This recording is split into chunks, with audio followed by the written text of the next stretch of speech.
Hey everyone, welcome back to the next diecast. Today I'm going to be showing you and reviewing this 1/18 scale Audi Supersportwagen Rosemeyer concept made by Maisto.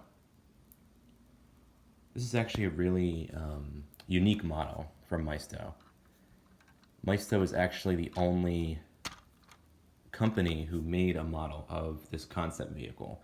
You can't find the Supersportwagen Rosemeyer in any other scale by any other brand whatsoever. Maisto is the only. This 1/18 scale model by Maisto is the only model you can actually get of this really cool looking concept vehicle. So Audi built the Supersportwagen Rosemeyer concept in the year 2000, and they apparently showed it throughout Europe at various auto shows throughout the year 2000. It was built to kind of, I guess, celebrate the new century and the millennium. And it was also built as an homage to Audi's 1930s racing vehicles that kind of had this sleek look to them, as this car does too. And this car actually served as the inspiration for the design of the Bugatti Veyron, which came out in the late 2005, and also for the Audi R8, which came out in 2007. And I do have Maisto's 1/18 scale Audi R8 V8 model from that year in my collection. And I did do a review of that a while back, so if you want to check that out, then you can go ahead. But overall, this is a pretty unique model, both in the fact that it's the only one you can actually get of the Supersportwagen concept, and also just its overall look and everything too. It's a beautiful vehicle overall. And this is actually discontinued, so you'll only be able to find it on sites such as eBay and whatnot. It won't be on Amazon or anything like that anymore, sadly. I don't know why they discontinued it, because they were the only ones who are making this model, so that's a bit disappointing. But without any further delay, let's go ahead and get into the details of the model. We'll start up here with these headlights. I think Maisto did a really good job with these headlights, especially for a model from like the 2000s. There's really no pegs to be seen, and the light bulbs they actually did as separate silver pieces, which is a cool feature, I would say. They just kind of painted on these lower indicators here, but they look like they're real from a distance, but up close you can tell that they're just kind of painted on. Not a big deal. The center grille here is actually a separate piece, and it's a see-through grille as well. Maisto didn't just put in like a solid piece with like a textured mesh on it. This is an actual grille, and they don't usually do that. Even on like their 2000s models, they didn't really do that too much.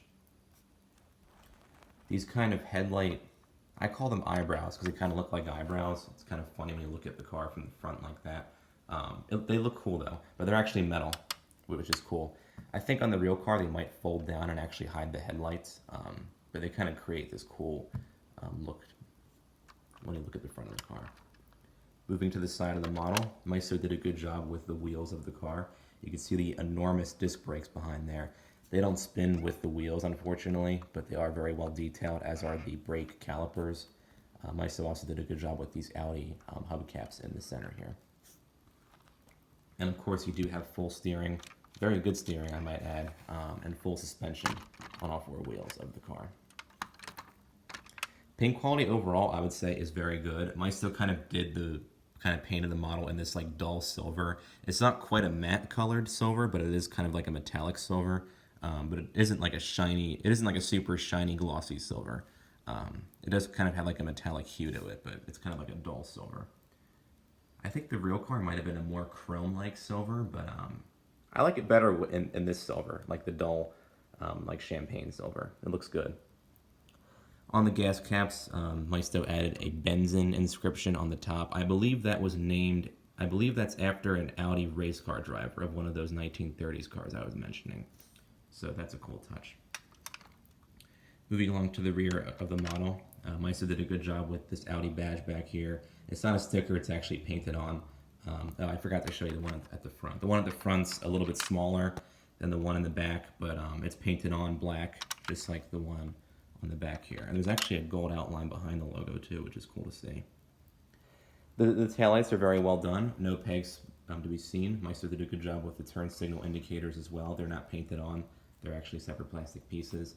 And the lower exhaust pipes you see down here, they're painted silver and they're hollow instead of chrome and just flat like they usually do on both Maisto and Barago models, unfortunately.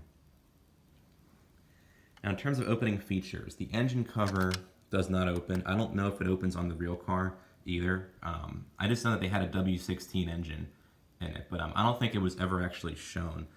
Any pictures you see online on Google, images and whatnot, it just shows like the outside of the car. They don't show like any engine pictures or anything like that. But Maisto did make the engine cover look nice with these vents and everything. The front, nothing opens on the front. I don't know if the real concept vehicle had anything open on the front. But the doors on the model do open. They are a little bit loose and creaky. Yeah, you can kind of hear them. But that's because the spring-loaded hinges, I guess, wore off over the last like 15 years or so. I actually got this model when I was like 5 years old, so I've had it in my collection for a very, very long time. But let's go ahead and check out the interior of the model. We'll start with the door panels. Maisto actually did a really nice job with the detail on the door panels. They did the two-tone brown and black like they have on the actual car. This has a nice leather pattern to it, these brown elements here. There's actually a diamond stitch pattern along the center portion of the door, which looks really cool. Maisto essentially did like 3 different textures on the door panels. They don't usually go that far with detail, but on this model they did. So that's actually a cool characteristic. Same thing on this side. I don't see any window buttons or anything like that. I don't know if the real car, again, if it had like window buttons, because it was just a concept vehicle. But they did an overall good job with these door panels. Detailing on the dashboard, I would say, is very good. There really aren't that many buttons, but the ones that are there, Maisto did a good job with painting them and whatnot in the center there.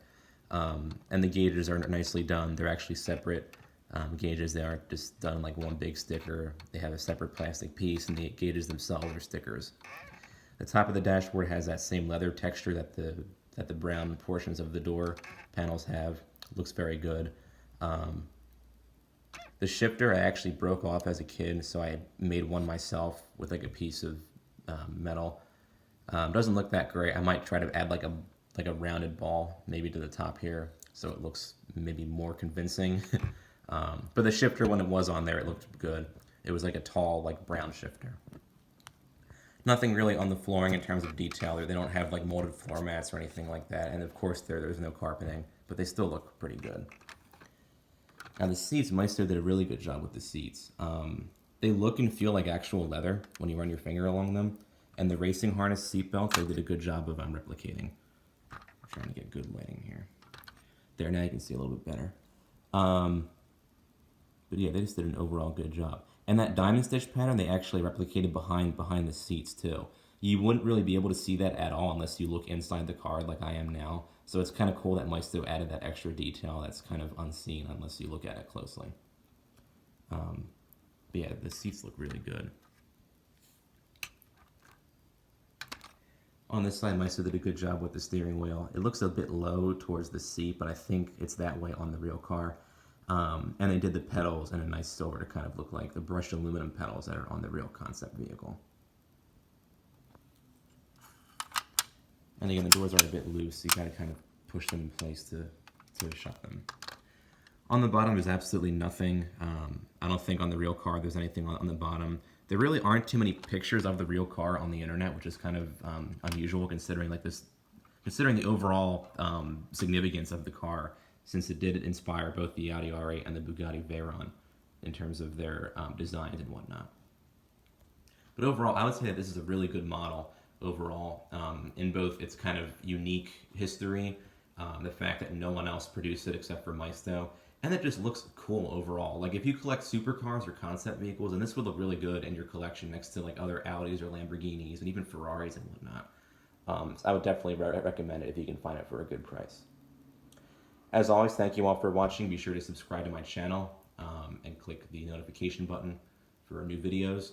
And also be sure to follow my Instagram page at Nick's Diecast page. That's all lowercase and no spaces. All right, that's all for today, guys. Thank you very much for watching.